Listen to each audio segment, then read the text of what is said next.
Iran పైన America, Israel దాడులు, దానికి ప్రతిగా మొదలుపెట్టినటువంటి ఇరాన్ ప్రతిదాడులు, పశ్చిమాసియా అట్టడుగుతున్నటువంటి వేళ భారత ప్రధాని నరేంద్ర మోడీ ఇవాళ రాజ్యసభలో కీలక వ్యాఖ్యలు చేశారు దీని మీద. అయితే పశ్చిమాసియా ఉద్రిక్తతలు భారత్కు ఆందోళనకరమేనని తేల్చేశారు. ఈ ప్రాంతంలో శాంతిని నెలకొల్పేందుకు ప్రపంచ దేశాలు కలిసి రావాలని కూడా ఆయన పిలుపునిచ్చారు.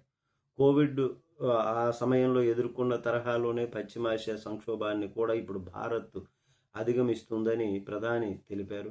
అయితే పశ్చిమాసియా పరిస్థితిని పరిష్కరించేందుకు చర్చలు జరపాలని భారత్ సూచిస్తుందన్నారు. మానవత్వంలో ఏ ప్రాణ నష్టాన్ని కూడా సమర్థించలేమంటూ, అయితే యుద్ధం ప్రారంభం నుంచి కూడా 3.75 లక్షల మంది పైగా భారత్కు తిరిగి వచ్చారని గుర్తు చేశారు. ఒక్క ఇరాన్ నుంచే 1000 మంది తిరిగి వచ్చారు. వీరిలో ఎక్కువ మంది వైద్య విద్యార్థులే ఉన్నారు అన్నారు.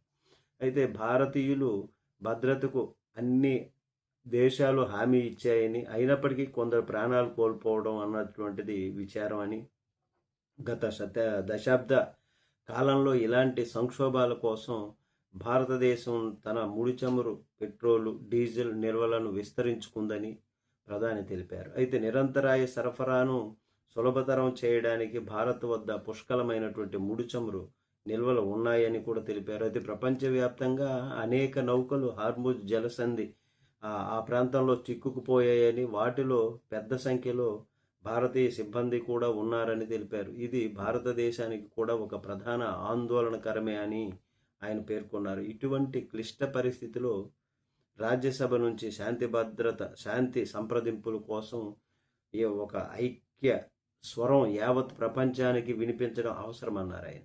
అయితే యుద్ధం ప్రారంభమైనప్పటి నుంచి కూడా తాను పశ్చిమాసియాలోని చాలా దేశాలకు సంబంధించి అధినేతలతో 2 విడతలుగా ఫోన్ సంభాషణలు జరిపినట్టు చెప్పారు. తాము అన్ని గల్ఫ్ దేశాలతో నిరంతరం కూడా సంప్రదింపులు జరుపుతున్నామని, అలాగే ఇరాన్, ఇజ్రాయిల్, అమెరికాతో కూడా టచ్లో ఉన్నామని మోడీ గారు తెలియజేశారు. ఏం జరుగుతుందో చూడాలి. నమస్తే.